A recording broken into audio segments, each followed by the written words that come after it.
Friends, welcome to physics flyer the learner destiny. मैं हूँ Rajshree Kabra. Welcome करती हूँ आप सबका ओनली ऑन फिजिक्स फ्लायर, जहाँ पर अपन बात कर रहे हैं कंडेंस मैटर फिजिक्स इस सब्जेक्ट की, या फिर आप बोल सकते हो सॉलिड स्टेट फिजिक्स की। तो this is our third lecture of this paper and we are dealing with the amorphous solid. पिछले वीडियो में अपन ने देखा था क्रिस्टलाइन सॉलिड होता कैसे है। ओके, तो in this video we are studying about the how the amorphous solids are prepared. Okay, then we will discuss the amorphous solid की definition और उसके एग्जाम्पल, और उसके साथ उसके देखेंगे कुछ कैरेक्टरिस्टिक। ओके, तो बिना टाइम वेस्ट किए चलिए स्टार्ट करते हैं। So what are the amorphous solid, ये देखने के पहले अपन ये देखेंगे कि अमॉर्फस सॉलिड जो है वो फॉर्म कैसे होते हैं। एज यू ऑल नो कि अगर कोई भी आपके पास लिक्विड है, दिस इज अ लिक्विड, अगर आपने लिक्विड को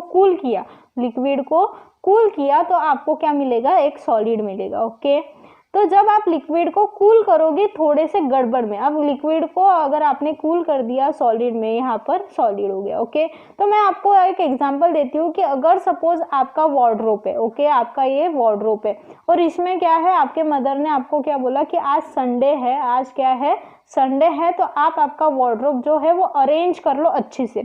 ओके, तो आप अरेंजमेंट करने लग गए। ओके, और आपके फ्रेंड का कॉल आता है कि आज पार्टी है मेरे यहाँ पर, तो तू घर पे आ जा। ओके, आपके फ्रेंड का कॉल आया और आपको वहां पर जाना है। तो अगर आपको जो संडे होने की वजह से आपको वार्डरोब को अरेंज करने को 3 आवर्स लग रहे हैं और आपके पास अब टाइम है ओनली 2 आवर्स का, अब क्या है, टाइम है आपके पास ओनली 2 आवर्स का, बट मम्मी बोल रही है कि वार्डरोब जब तक आप अच्छे से अरेंज नहीं कर सकते तब तक आपको पार्टी में जाने की परमिशन नहीं है। ओके, तो आप क्या करोगे, 2 आवर्स में वो वार्डरोब क्या कर दोगे, रैपिडली अब्रप्ट में भर दोगे। मतलब क्या कि कुछ अच्छे से कुछ चीजें इधर उधर, मतलब कभी अरेंजमेंट, मतलब अगर आपके पास आपके वार्डरोब ने एक जो खन है आपका वो आपके लोअर्स के लिए है और एक जो खन है वो आपका शर्ट्स के लिए है और बाकी जो है वो फंक्शन ड्रेसेस के लिए, तो क्या हो जाएगा, मिसमैच हो जाएगा।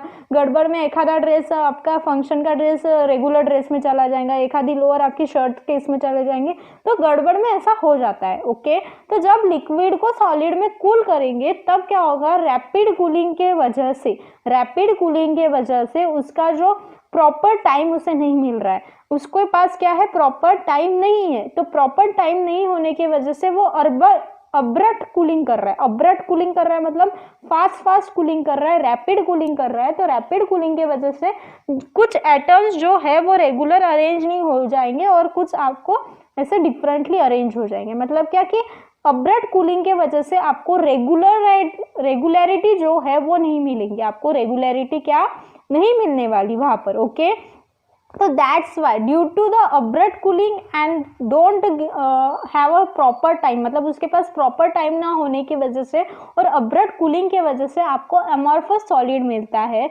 अमॉर्फस सॉलिड्स क्या होते हैं, amorphous solids are the solids, वो एक सॉलिड्स होते हैं बट उसके जो एटम्स है वो रेगुलर मैनर में अरेंज नहीं होते।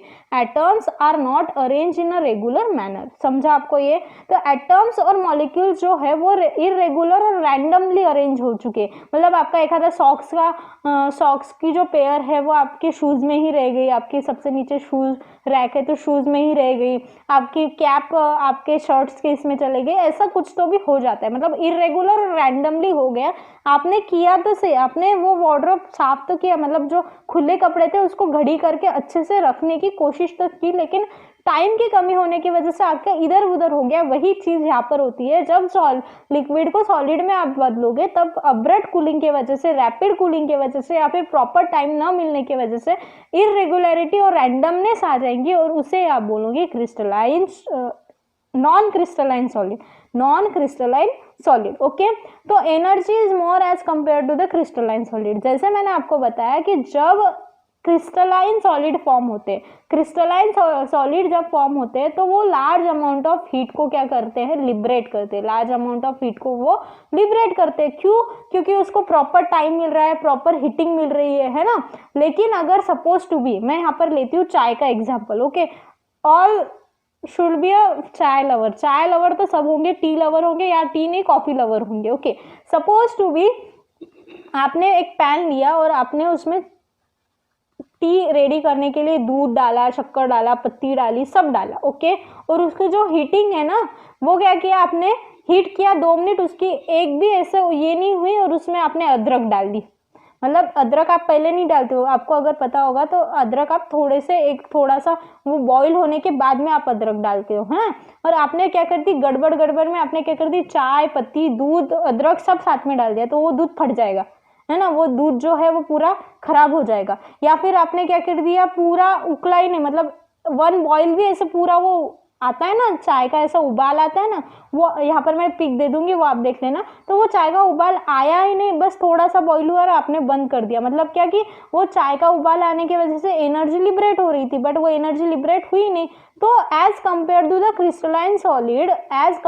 क्रिस्टलाइन सॉलिड एनर्जी लिबरेट हुई नहीं उसमें की। अब देखो, चाय अगर आप ज्यादा देर उकालोगे तो जो, अगर सपोज मैंने 1 कप ऑफ टी लिया है, मैंने 1 कप ऑफ टी लिया है, और अगर आपने चाय को है ज्यादा उकाल दी, तो वो 1 कप का क्या हो जाता है, थोड़ा सा नीचे हो जाता है। क्यों? क्योंकि उसके अंदर की जो एनर्जी है वो चले जाती है ना, तो उसका जो ये है वो कम हो जाता है। बट यहाँ पर एनर्जी लिबरेट ज्यादा नहीं हो रही, तो वो चाय जो है वो ज्यादा कम होंगी क्या, नहीं होगी। मीन्स क्या कि as compare to the crystalline solids इसकी एनर्जी ज्यादा होती है, इसकी क्या होती है, एनर्जी ज्यादा होती है।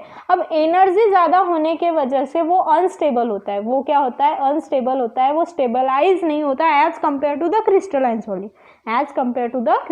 सॉलिड, दैट्स वाई अपन उसका जो शेप है, क्रिस्टलाइन सॉलिड के शेप को चेंज करना हार्ड है अमॉर्फस सॉलिड के शेप को आप चेंज कर सकते हो। जैसे rubber is an example of amorphous solid, okay. तो आप उसकी शेप को इजीली चेंज कर सकते हो। बट अगर आपके पास मैंने आपके पास दी सिलिकॉन चिप, तो उसकी शेप को चेंज करने के लिए आपको उसको मेल्ट करना पड़ेगा, या फिर बहुत ज़्यादा हथौड़े से तोड़ना पड़ेगा, वगैरह वगैरह आपको करना पड़ेगा। समझा है आपको ये, how the amorphous solids are form due to the improper time of cooling और रैपिड कूलिंग, और उसके जो अरेंजमेंट है वो क्या हो जाती है, इररेगुलर हो जाती है और अनरैंडम हो जाती है, रैंडम अरेंजमेंट हो जाती है, पीरियोडिक अरेंजमेंट उसे नहीं मिलती। तो what is the amorphous solid definition आप बोल सकते हो। और यहाँ पे आपके पास क्या है, एग्जाम्पल है, आपको पता होगा मैंने यहाँ पर एक एग्जाम्पल लिया है, ये क्या है आपके पास, ग्लास है। तो ग्लास को जो है एक अमॉर्फस सॉलिड बोलते हैं, और ग्लास को सॉलिड के जगह बहुत लोग क्या बोलते हैं, सुपर कूल्ड लिक्विड मीन्स यहाँ पर क्या होता है कि ग्लास जो है ना वो गड़बड़ में, मतलब उसे गड़बड़ में, मतलब बिना, मतलब टाइम कम होने की वजह से जल्दी से कूल कर देते हैं, इसलिए उसका नाम जो है सुपर कूल लिक्विड भी बोलते हैं ग्लास को, है ना।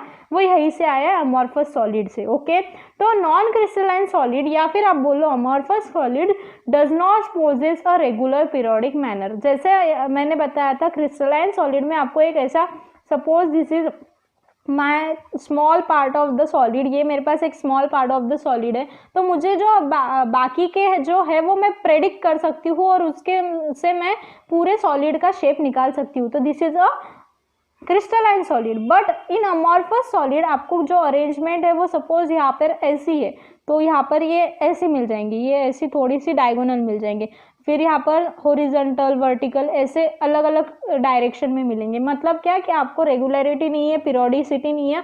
और अगर आपको छोटा सी चीज़ पता है, मतलब छोटी सा पार्ट अगर उस सॉलिड का पता है, तो आप बाकी के पार्ट को प्रेडिक्ट नहीं कर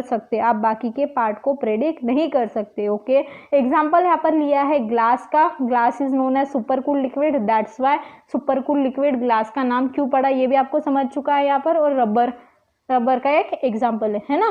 रबर जो है आप इजीली कट कर सकते हो, थोड़ा सा उसको मोल्ड वील्ड किया तो आपका मोल्ड हो सकता है, ओके। तो अब देखेंगे अपन कि अमॉर्फस सॉलिड की कैरेक्टरिस्टिक क्या है। अभी अपन ने देखा कि रैंडमनेस होती है उनके अरेंजमेंट में, तो अरेंजमेंट जो है वो इररेगुलर है। यहाँ पर मैंने एग्जांपल देखो दे दिया है आपको, अरेंजमेंट जो है वो आपको इररेगुलर दिख रही है। देखो यहाँ पे ऐसा ट्रायंगल फॉर्म हो रहा है, यहाँ पे ऐसा ट्रायंगल फॉर्म हो रहा है, लेकिन यहाँ पर ऐसा स्क्वायर फॉर्म हो रहा है। कोई भी एक अरेंजमेंट आपको नहीं मिल रही, यहाँ पर ऐसे स्क्वायर फॉर्म हो रहा है, मतलब एक लाइन से भी नहीं फॉर्म हो रहे है ना। तो वेल डिफाइनाइड शेप भी नहीं होगा। अब देखो सपोज यहाँ पर मैंने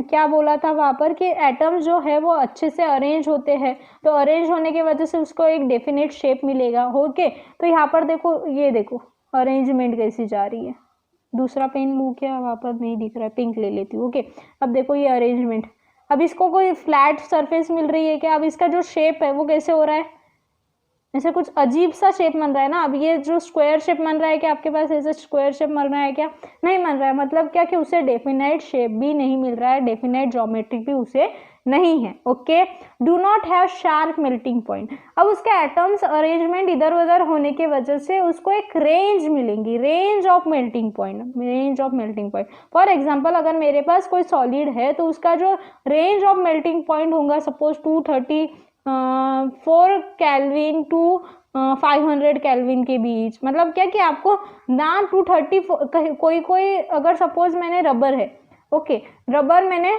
3 पीस ली, ओके, 3 पीस ऑफ रबर है, ये एक रबर है, ये एक रबर है और ये एक रबर है। अब मुझे इसका मेल्टिंग पॉइंट निकालना है, तो ये वाला जो रबर है वो 234 केल्विन पे ही मेल्ट हो जा रहा है। एग्जाम्पल दे रही हूँ, ओके, ये 400 पे हो रहा है तो ये 500 पे हो रहा है ना। ऐसे मुझे आर्बिटरी उसके मेल्टिंग पॉइंट मिल रहे हैं, मतलब एक रेंज मिल रही है, शार्प नहीं मिल रहा, मतलब एक एग्जैक्ट पॉइंट नहीं मिल रहा है। ओके, समझा आपको ये।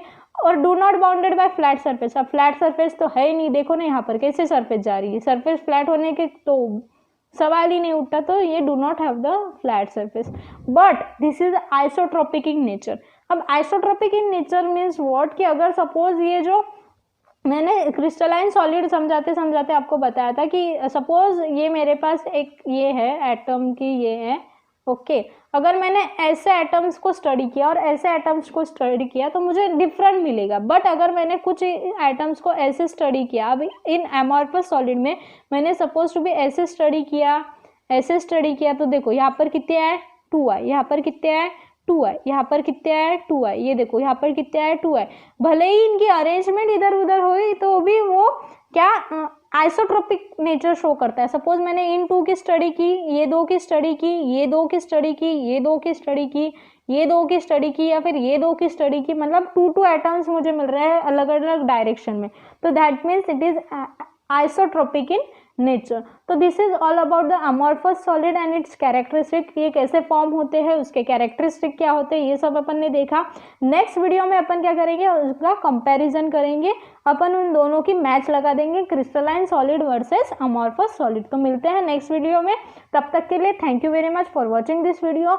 अगर मेरे वीडियोज आपको पसंद आ रहे हैं तो लाइक करना, कमेंट करना, सब्सक्राइब करना ना भूलेगा, और आपके फ्रेंड सर्कल में ये शेयर जरूर करिएगा, और ऐसे ही फिजिक्स फ्लायर को प्यार देते रहिएगा। Thank you very much for watching this video.